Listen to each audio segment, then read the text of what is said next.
Hello friend, आप सभी का स्वागत है अभिजीत स्टडी पॉइंट चैनल में।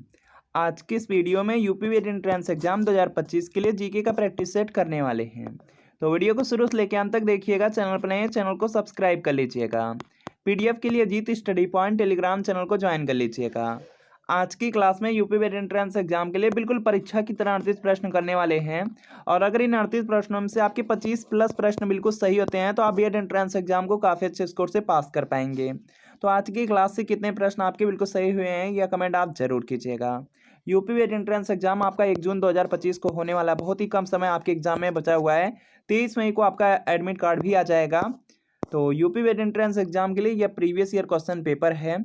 और यूपी वेट एंट्रेंस एग्जाम में देखेंगे सबसे ज़्यादा प्रश्न आपको प्रीवियस ईयर क्वेश्चन पेपर से मिलेंगे। और आपको एक सटीक आइडिया मिल जाएगा कि किस तरह से प्रश्न आपके एग्जाम में आते हैं। तो ये यूपी वेट एंट्रेंस एग्जाम के लिए प्रीवियस ईयर पेपर है। इसमें 2011 से लेकर के 24 तक का पूरे 14 साल का पेपर मिलेगा। आंसर की के साथ आपको मिलेगा एक्सप्लेनेशन भी रहेगा, सभी सब्जेक्ट भी रहेंगे, जीके, हिंदी, रीजनिंग, कला वर्ग, विज्ञान वर्ग, कॉमर्स। तो वीडियो के नीचे डिस्क्रिप्शन बॉक्स में आपको एक लिंक मिलेगी, लिंक को क्लिक करना है, नाम मोबाइल नंबर फिल करना है और आपको सिर्फ 30 रुपये का पेमेंट करना है। जैसे 30 रुपये का पेमेंट करेंगे जो प्रीवियस ईयर पेपर की PDF डाउनलोड हो जाएंगे।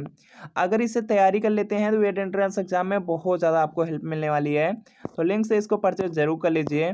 और अगर लिंक से परचेज करने में कोई भी प्रॉब्लम आ रही है तो आप लोग यहाँ पे डायरेक्ट व्हाट्सएप नंबर से भी परचेज कर सकते हैं। इस व्हाट्सएप नंबर पर लिखना है UP wet entrance previous year paper art या साइंस लेकर के सिर्फ आपको मैसेज कर देने हैं। जैसे मैसेज करेंगे रिप्लाई कर दिया जाएगा। सिर्फ 30 रुपये की पेमेंट करनी होगी। जैसे 30 रुपये की पेमेंट करते हैं आपको जो प्रीवियस ईयर पेपर के PDF सेंड कर दिया जाएंगे। तो इस व्हाट्सएप नंबर पर मैसेज जरूर कर लीजिए क्योंकि बहुत सारे प्रश्न आपके रिपीट होते हैं। चलिए क्लास को कंटिन्यू करते हैं। और आज की क्लास का देखिए आपका सबसे पहला प्रश्न है, बिरजू महाराज का संबंध किस शास्त्रीय नृत्य से है यह आपको बताना है। तो यहाँ पर देखेंगे इसका जो राइट आंसर है यह देखिए आपका हो जाएगा कथक से है। बिरजू महाराज दिया गया, बिरजू महाराज का यहाँ पे जो संबंध है वह कथक नृत्य से है। तो यहाँ पर आपका ऑप्शन नंबर बी वाला बिल्कुल राइट आंसर हो जाएगा। और जो आपका यहाँ पे कथक नृत्य है इससे संबंध यहाँ पे बिरजू महाराज का भी है, बिंदाजी महाराज का भी है और लच्छू महाराज का भी है।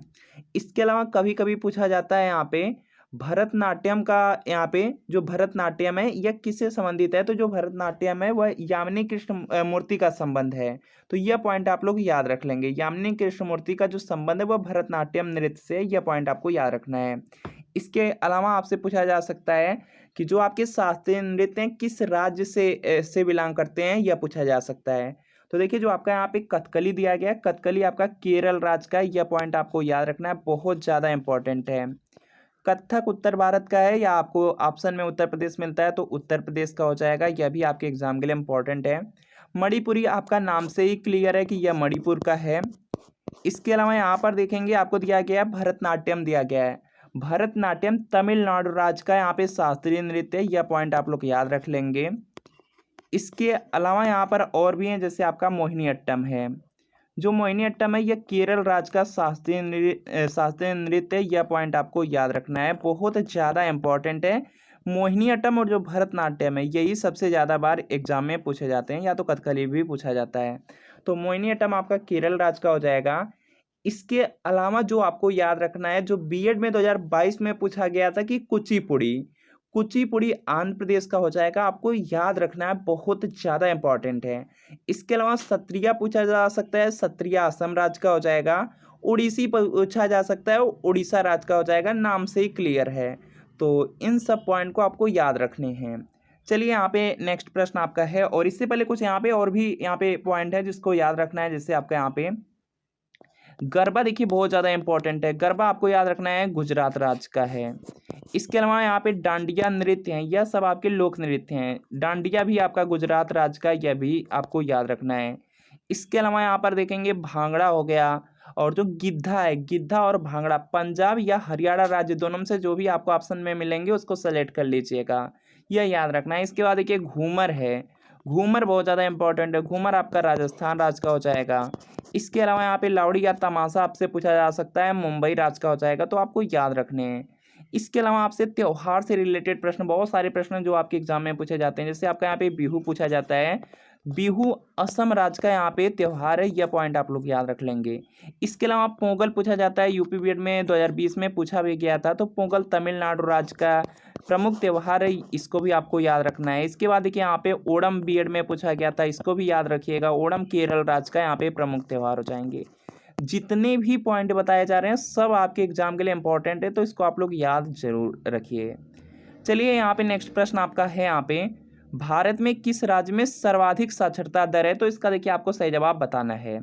सर्वाधिक साक्षरता दर आपसे पूछ लिया गया, तो यह केरल राज्य में, केरल राज्य में जो साक्षरता दर है वह 94% है। तो यहाँ पे क्या होगा, आपका ऑप्शन नंबर ए वाला बिल्कुल यहाँ पे राइट आंसर हो जाएगा। अगला प्रश्न आपके सामने है कि ब्रह्म समाज की स्थापना किसने की थी? तो इसका देखिए आपको यहाँ पे सही जवाब बताना है।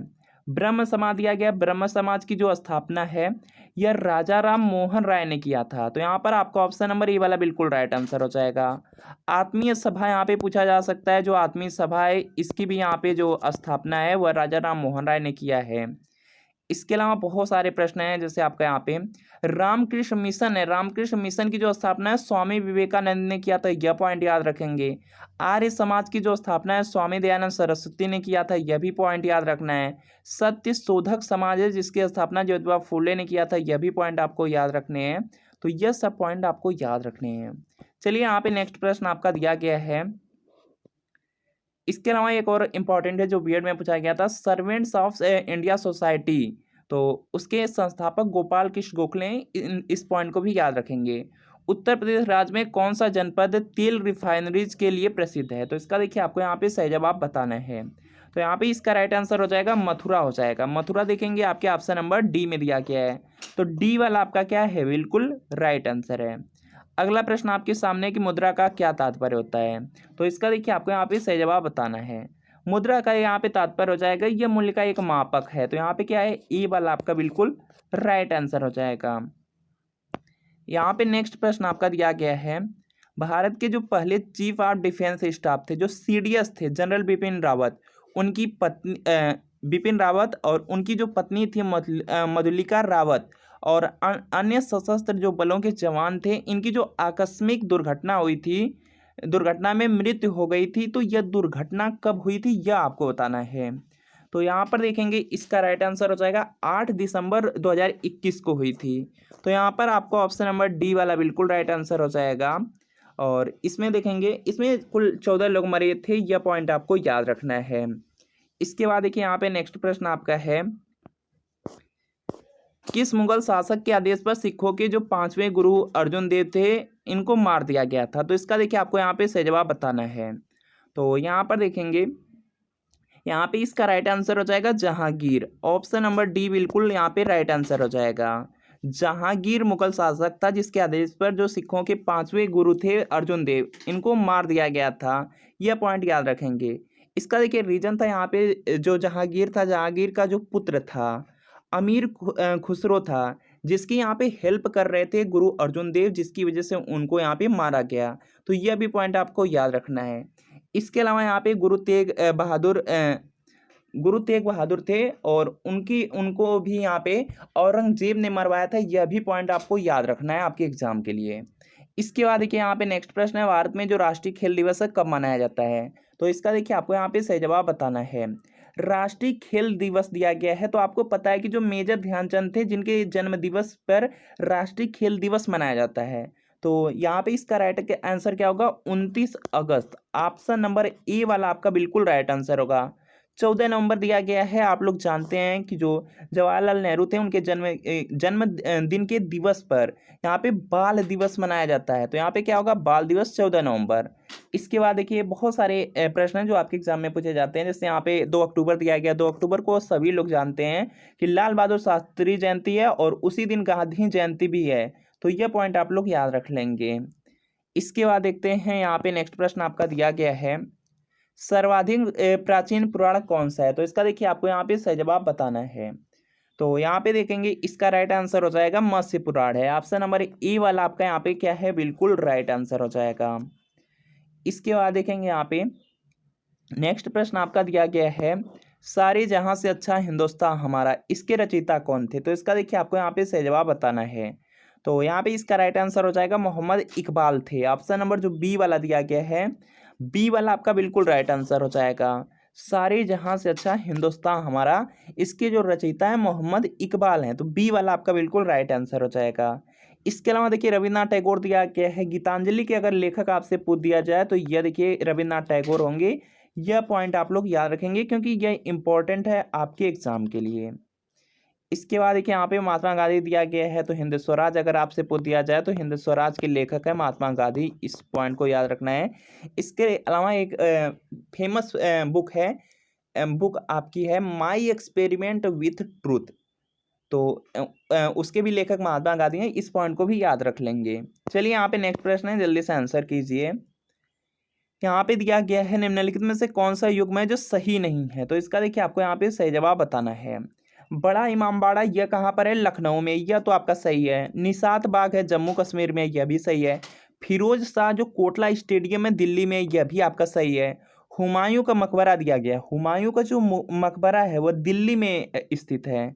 और यहाँ पे क्या लिखा गया है, इलाहाबाद, तो यह क्या है आपका गलत है। आपसे क्या पूछा गया कि जो सही नहीं है, सही नहीं है मतलब गलत वाला पूछा गया, तो यहाँ पे क्या होगा, डी वाला आपका बिल्कुल राइट आंसर हो जाएगा, काफी इंपॉर्टेंट है। अगला प्रश्न आपके सामने, जल्दी से आंसर करेंगे। यहाँ पे आपका अगला प्रश्न है कि जो चंद्रप्रभा मृगवन है भारत के किस राज्य में स्थित है, तो इसका देखिए आपको सही जवाब बताना है।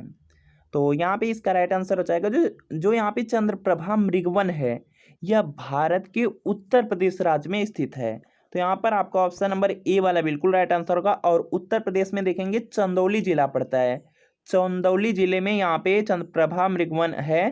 तो यहाँ पे क्या होगा, आपका ऑप्शन नंबर ए वाला बिल्कुल यहाँ पे राइट आंसर हो जाएगा। इसके बाद देखिए अगला प्रश्न है कि अर्जुन पुरस्कार किस क्षेत्र से संबंधित है। इसका मतलब है कि जो अर्जुन पुरस्कार है किस क्षेत्र में दिया जाता है, तो यहाँ पे इसका जो राइट आंसर है यह देखिए हो जाएगा खेल कूद के क्षेत्र में। ऑप्शन नंबर यहाँ पे देखेंगे डी में है, तो डी वाला आपका क्या है, बिल्कुल राइट आंसर होगा। आपको पहले ही बता दिया गया है कि जो पुरस्कार से रिलेटेड प्रश्न है उसको जरूर कर लीजिए। बहुत सारे प्रश्न जो आपके एग्जाम में पूछे जा सकते हैं, जैसे द्रोणाचार्य पुरस्कार है खेलकूद में प्रशिक्षण के लिए दिया जाता है, जो कोच होते हैं उनको दिया जाता है, यह पॉइंट याद रखेंगे। ग्रैमी अवार्ड है संगीत के क्षेत्र में दिया जाता है, यह पॉइंट आपको याद रखना है। पुलित्जर पुरस्कार है पत्रकारिता के क्षेत्र में दिया जाता है। धन्वंतरी पुरस्कार है जो कि आपका यहाँ पे चिकित्सा के क्षेत्र में दिया जाता है। भटनागर पुरस्कार है जो कि आपका यहाँ पे जो भटनागर पुरस्कार है विज्ञान के क्षेत्र में दिया जाता है।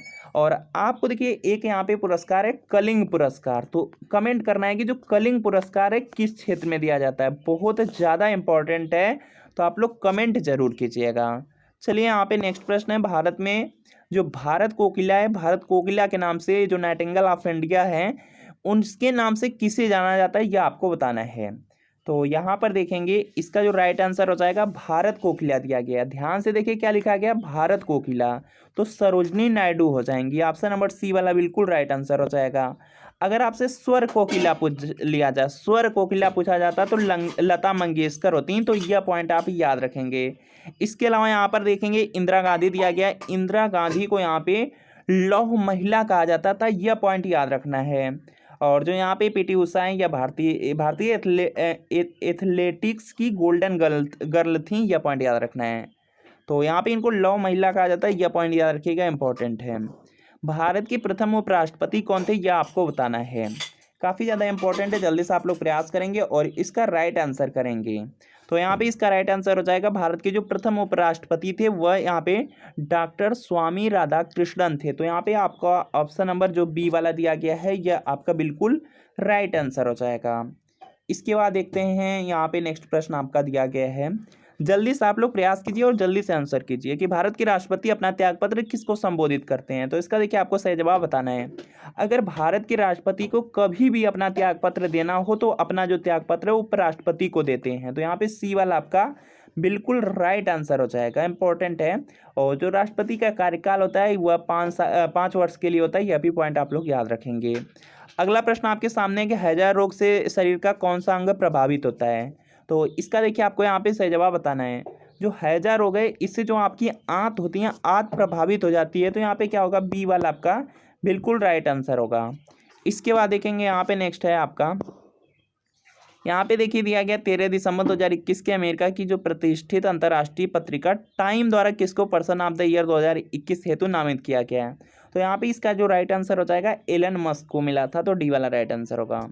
इसके बाद देखिए अगला प्रश्न है कि मलेरिया की जो दवा है कुनैन, मलेरिया की दवा क्या होती है कुनैन, कुनैन को किस वृक्ष से प्राप्त किया जाता है यह आपको बताना है। तो यहाँ पे इसका राइट आंसर हो जाएगा सिनकोना के वृक्ष से यहाँ पे मलेरिया की दवा प्राप्त की जाती है। तो यहाँ पे क्या होगा ए वाला आपका बिल्कुल राइट आंसर हो जाएगा। अगला यहाँ पे प्रश्न है भारत का जो सिलिकॉन वैली कहाँ स्थित है, यह बीएड में पूछा गया है। जो सिलिकॉन वैली है यह आपके बेंगलुरु में है। तो यहाँ पे क्या होगा बी वाला आपका बिल्कुल राइट आंसर हो जाएगा। भारत का जो सिलिकॉन वैली है वह यहाँ पे बेंगलुरु को ही कहा जाता है, क्योंकि यहाँ पे देखेंगे सबसे ज़्यादा जो आपकी आईटी कंपनियाँ होती हैं वह आपकी यहाँ पे बेंगलुरु में ही हैं। तो यह पॉइंट आपको याद रखना है। इसके बाद देखेंगे यहाँ पे नेक्स्ट प्रश्न है, जल्दी से आप लोग आंसर करेंगे। गोबर गैस में मुख्यतः कौन सी गैस होती है, यह बीएड में पूछा गया प्रश्न है। तो यहाँ पे देखेंगे इसका जो राइट आंसर है यह देखिए आपका हो जाएगा यहाँ से मीथेन होती है। जो यहाँ पे गोबर गैस होता है उसमें मीथेन गैस होती है, और मीथेन गैस जो होती है इसकी यहाँ पे मात्रा लगभग 75% होती है। तो यहाँ पे क्या होगा ए वाला आपका राइट आंसर है। राज्यसभा सदस्यता के लिए जो न्यूनतम आयु है कितनी होनी चाहिए, तो इसका देखिए आपको यहाँ पे सही जवाब बताना है। तो यहाँ पे इसका राइट आंसर होगा यहाँ पे राज्यसभा आपको दिया गया है तो 30 वर्ष होगा।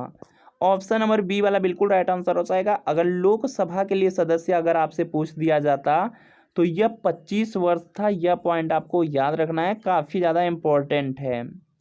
इसके अलावा यहाँ पर देखिए मत देने के लिए पूछ दिया जाए 18 वर्ष, मुखिया बनने के लिए पूछ दिया जाए तो 21 वर्ष हो जाएगा। इसके अलावा राष्ट्रपति के लिए राज्यपाल के लिए पूछ दिया जाए तो 35 वर्ष होगा। यह पॉइंट आपको याद रखना है, न्यूनतम आयु बताया गया है। इसके बाद देखिए आपका यहाँ पे नेक्स्ट प्रश्न है, जल्दी से आप लोग प्रयास करेंगे और इसका आंसर करेंगे। कैलकुलेटर किस प्रकार की कंप्यूटर कार्य पद्धति पर कार्य करता है, तो यहाँ पे इसका राइट आंसर हो जाएगा डिजिटल कंप्यूटर हो जाएगा। ऑप्शन नंबर सी वाला बिल्कुल राइट आंसर हो जाएगा। इसके बाद देखिए यहाँ पे नेक्स्ट प्रश्न आपका दिया गया वह ताप जिस पर कोई ठोस वस्तु अपने ठोस अवस्था से सीधे द्रव अवस्था में परिवर्तित हो जाती है उसको क्या कहते हैं। तो यहाँ पे इसका राइट आंसर हो जाएगा उसको गलनांक कहा जाता है। तो यहाँ पे क्या होगा बी वाला आपका राइट आंसर होगा। अगला प्रश्न आपका यहाँ पर है, हाल ही में जो केन बेतवा नदी परियोजना हेतु जो वित्त पोषण तथा क्रियान्वयन को मंजूरी दी गई थी, जिसमें यहाँ पे इससे 130 मेगावाट जल विद्युत और 27 मेगावाट सौर ऊर्जा पैदा की जाएगी। इस परियोजना से कौन सा क्षेत्र लाभान्वित होगा, तो यहाँ पे देखेंगे इसका राइट आंसर हो जाएगा बुंदेलखंड। ऑप्शन नंबर ई वाला राइट आंसर होगा। निम्न में से क्या यहाँ पे कार्बोहाइड्रेट के स्रोत नहीं है यह आपको बताना है। तो यहाँ पर देखेंगे कार्बोहाइड्रेट के स्रोत में देखिए आलू आ जाता है, दूध आपका आ जाएगा, आलू आ जाएगा आपका, दूध भी आ जाएगा और अनाज भी आएगा। यहाँ पे मुर्गा नहीं आएगा। तो यहाँ पे क्या होगा डी वाला आपका बिल्कुल राइट आंसर हो जाएगा। तो यहाँ पे डी आपका बिल्कुल राइट आंसर है, इंपॉर्टेंट है, याद रखिएगा। उत्तर प्रदेश में लखनऊ मेट्रो के प्रथम चरण में कहाँ से कहाँ तक मेट्रो का चलना जो प्रस्तावित किया गया था, तो इसका देखिए आपको सही जवाब बताना है। तो यहाँ पे इसका राइट आंसर हो जाएगा, यानी कि जो पहला चरण था उसमें ट्रांसपोर्ट नगर से चारबाग तक के लिए यहाँ पे मेट्रो के लिए बना था। तो यहाँ पे क्या होगा ट्रांसपोर्ट नगर से चारबाग। यहाँ पर देखेंगे सी वाले में दिया गया, सी वाला आपका राइट आंसर हो जाएगा।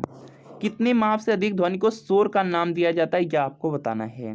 तो यहाँ पे इसका राइट आंसर हो जाएगा जब भी आपकी यहाँ पे ध्वनियाँ 80 डेसिबल से ऊपर जाती है तो उसको यहाँ पे शोर का नाम दे दिया जाता है। तो यहाँ पे क्या होगा ए वाला आपका बिल्कुल राइट आंसर है।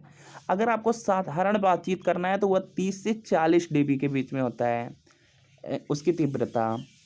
इसके बाद देखते हैं यहाँ पे नेक्स्ट प्रश्न आपका दिया गया है।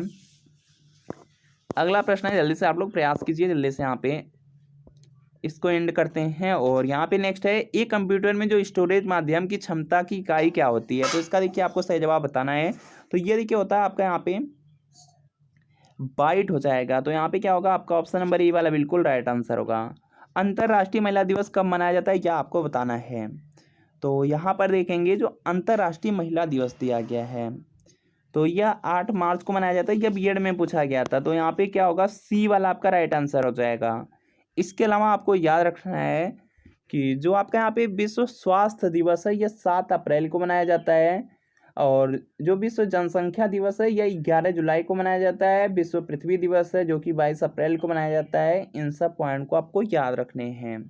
इसके बाद देखिए अगला प्रश्न है, भारत में किसी राज्य की जो प्रथम महिला मुख्यमंत्री कौन बनी थी, इसका आपको सही जवाब बताना है। तो यहाँ पे इसका जो राइट आंसर है ये देखिए हो जाएगा यहाँ पे श्रीमती सुचेता कृपलानी। भारत में किसी राज्य की जो प्रथम महिला मुख्यमंत्री बनी थी वह सुचेता कृपलानी बनी थी, और यह आपका अपना उत्तर प्रदेश ही था। उत्तर प्रदेश की ही यह मुख्यमंत्री बनी थी। तो यहाँ पे क्या होगा, सी वाला आपका राइट आंसर होगा। उत्तर प्रदेश राज्य का भारत में क्षेत्रफल की दृष्टि से कौन सा स्थान है, यह आपको बताना है। काफ़ी इंपॉर्टेंट है। और यहाँ पर देखेंगे इसका राइट आंसर हो जाएगा उत्तर प्रदेश राज्य का यहाँ पे पूरे भारत में क्षेत्रफल की दृष्टि से चौथा स्थान है। तो यहाँ पे डी वाला आपका राइट आंसर होगा। आपसे पहला पूछा जा सकता है क्षेत्रफल की दृष्टि से, तो यह राजस्थान राज्य है। यह पॉइंट याद रखेंगे, इंपॉर्टेंट है आपके एग्जाम के लिए। अगला प्रश्न है, निम्न में से किस व्यक्ति को सर्वप्रथम भारत रत्न पुरस्कार दिया गया। तो इसका देखिए आपको यहाँ पे सही जवाब बताना है और यहाँ मिला था चक्रवर्ती राजगोपालाचारी को। तो बी वाला आपका राइट आंसर है। अगला प्रश्न आपके सामने, जल्दी से आंसर कीजिए। भारत में नदी पर बना सबसे लंबा पुल कौन सा है। तो इसका देखिए आपको यहाँ पे सही जवाब बताना है, और जो ऑप्शन दिया गया इन्हीं से आपको बताना है। तो यहाँ पे महात्मा गांधी सेतु गंगा नदी पर है, तो यहाँ पे डी वाला राइट आंसर होगा। लेकिन अगर इसकी यहाँ पे जो लेंथ थी वह सिर्फ आपकी यहाँ पे 5575 मीटर थी। लेकिन अगर आपसे देखिए इस समय पूछ लिया जाए वर्तमान में, तो वर्तमान में जो सबसे बड़ा यहाँ पे नदी पर बना हुआ पुल है वह भूपेन हजारिका सेतु है, जिसे ढोला सदिया सेतु भी कहते हैं। इसकी लंबाई यहाँ पे 9.15 है। तो सबसे लंबा जो पुल अगर पूछा जाता है तो वह आपको ट्रिक करना है, जो ब्रह्मपुत्र नदी पर बना हुआ है वह है भूपेन हजारिका सेतु। तो उसको ही टिक कीजिएगा, भूपेन हजारिका सेतु। और इसका जो यहाँ पे नाम रखा गया है ढोला सदिया सेतु। तो यह पॉइंट याद रख लीजिएगा, इसी वाले को ट्रिक करना है एग्जाम में। किसी क्षेत्र की औसत जलवायु को जानने के लिए निम्न में से किसका योगदान नहीं होता है। तो इसका देखिए आपको यहाँ पे सही जवाब बताना है। तो यहाँ पे इसका राइट आंसर हो जाएगा वृक्षों की संख्या, सी वाला आपका राइट आंसर होगा। उत्तर प्रदेश वन निगम कब स्थापित किया गया था। तो इसका देखिए आपको यहाँ पे सही जवाब बताना है। यह इसकी स्थापना हुई थी 25 नवंबर 1974 को। तो ये वाला राइट आंसर होगा। तो फ्रेंड आपको बताना है कि 38 प्रश्नों में कितने प्रश्न आपके बिल्कुल सही हुए हैं, यह कमेंट आप जरूर कीजिएगा। और यह यूपी वेट एंट्रेंस एग्जाम के लिए प्रीवियस ईयर पेपर है। आप भी जानते हैं कि यूपी वेट एंट्रेंस एग्जाम में सबसे ज़्यादा प्रीवियस ईयर क्वेश्चन पेपर से ही प्रश्न पूछे जाते हैं। जैसे जीके में 50 प्रश्न पूछे जाते हैं, 50 प्रश्न में देखेंगे 25 से 30 प्रश्न प्रीवियस ईयर क्वेश्चन पेपर से। हिंदी में भी 50 प्रश्न होते हैं, लगभग 35 से 40 प्रश्न प्रीवियस ईयर क्वेश्चन पेपर से। रीजनिंग में भी लगभग 50 प्रश्न होते हैं और देखेंगे 35 से 40 प्रश्न प्रीवियस ईयर क्वेश्चन पेपर से। सिर्फ आपके डिजिट बदले रहेंगे, बाकी पैटर्न सेम रहेगा। आर्ट्स साइंस कॉमर्स में भी बहुत सारे प्रश्न जो प्रीवियस ईयर क्वेश्चन पेपर से पूछे जाते हैं। तो यह यूपी वेट एंट्रेंस एग्जाम के लिए प्रीवियस ईयर पेपर है, 2011 से लेकर के 24 तक का पूरे 14 साल का पेपर। आंसर की के साथ एक्सप्लेनेशन, सॉल्यूशन, व्याख्या के साथ सभी सब्जेक्ट मिलेंगे, जीके, हिंदी, रीजनिंग, कला वर्ग, विज्ञान वर्ग।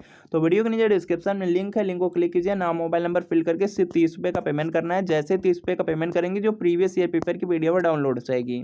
अगर इससे तैयारी करेंगे वेट एंट्रेंस एग्जाम में बहुत ज़्यादा हेल्प मिलने वाली है। और लिंक से परचेज करने में अगर कोई प्रॉब्लम आ रही है तो आपको सीधा लिखना है UP wet entrance previous year paper art या साइंस लेकर के सिर्फ मैसेज कर देने हैं आपको इस व्हाट्सएप नंबर पर, और आपको रिप्लाई कर दिया जाएगा। सिर्फ 30 रुपये की पेमेंट करनी होगी। जैसे पेमेंट करेंगे जो प्रीवियस ईयर पेपर की पीडीएफ आपको सेंड कर दिए जाएंगे। तो इस व्हाट्सएप नंबर पर मैसेज जरूर कर लीजिए।